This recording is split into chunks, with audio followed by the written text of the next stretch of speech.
Hello and welcome to another video. So after I took my old GTX 650 apart and replaced the thermal paste, I wasn't ready to take it back to the shelf just yet. Because if you put this much work into a graphics card, you wanna get something out of it.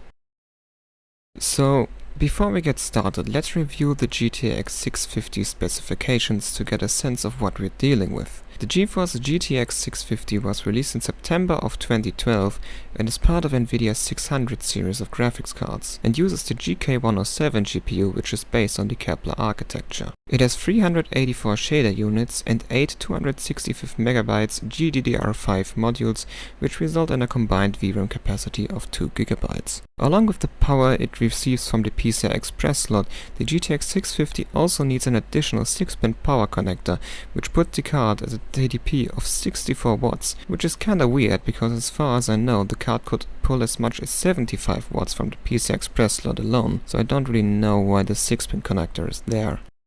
Now for the practical part of this video. First I got to work on my server and swapped out the Radeon RX 570 that is normally in there for the GTX 650. To take performance measurements, I used the Heaven, Valley and Superposition benchmarks. For stress testing I used Heaven running in a continuous loop. So how does the GTX 650 perform on stock settings? Short answer, not great. It's an entry-level card from 2012, what do you expect? But I guess achieving super high frame rates wasn't really the point of this overclocking adventure anyways, since I just wanted to know how far this old graphics card can push itself beyond the stock specs. On these stock settings, the GTX 650 runs at a core clock of 1.058 GHz and a memory clock of 2.5 GHz. So I got to work in MSI Afterburner and immediately maxed out the core voltage slider.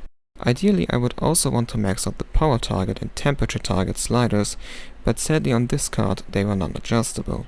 I then tested myself towards the max stable overclock of this card. The ASIC quality as seen in GPU-Z would suggest that we can get an acceptable overclock out of this card, and so after over an hour of stress testing, I landed at a max stable core overclock of plus 208 MHz, which puts the core clock to 1.254 GHz, just 2 MHz below the RX 570. Of course the core clocks of these two cards are nothing to compare since they are from very different times and architectures, but it is still kind of funny to see a graphics card from 2012 almost catch up with one more recent like the RX 570. After I got the core clock sorted out, I began to overclock the 2GB of GDDR5 memory on this card. As previously stated in my teardown video of this card, this GTX 650 sadly uses the Elpida GDDR5, which is not generally known to be an awesome overclocker. And so I only could overclock the memory by 250 MHz, putting it to 2.75 GHz. Going beyond that resulted in this. Yes, the card immediately hardlocked and was putting out artifacts that look a lot like the ones seen on failing RTX Turing cards. It was not the first time I saw these types of artifacts on one of my graphics cards however, because my dead GTX 780 Ti has done the exact same when it died.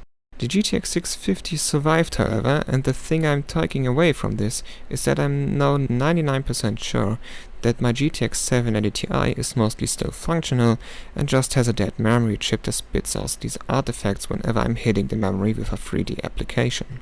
But let's get back to the GTX 650 for now.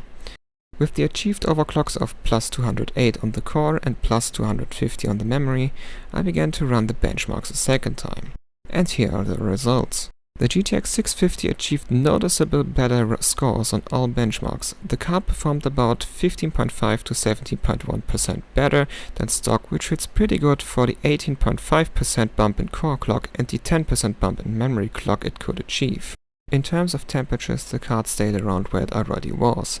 Even with a single fan that is locked to a max of 63% in the card's VBIOS, it stayed below 70 degrees, at around 65 degrees on stock and 67 degrees when overclocked.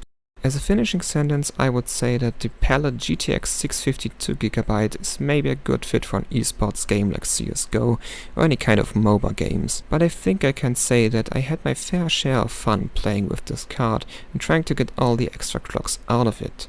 Until we see each other again, bye!